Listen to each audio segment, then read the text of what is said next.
Padayon ang pag-abot-abot sa tabang gikan sa international community alang sa mga biktima sa linog. Usa ka NGO gikan sa nasod sa Malaysia may padala gayud og personnel sa Northern Cebu. Naabtanamo sila sa lungsod sa San Remigio. Mental health ug paghatag og safe spaces sa kabataan ang ilang target. Aron masiguro ang ilang maayong kondisyon taliwa sa posibleng trauma nga nasinati. Sa iyang bahin gibutyag ni Governor Pam Bariccuatro, padayon ang pagtabang sa international community sa mga Sugbuanon. Nagpasalamat siya sa tanan nga mitabang.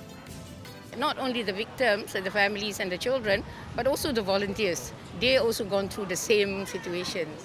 So I think that is very important for us to make sure they're always calm and be ready to do anything that they could to help the victims. Yeah. Kung paano natin inaalagaan ngayon yung komunidad natin, we have 1,200 families here.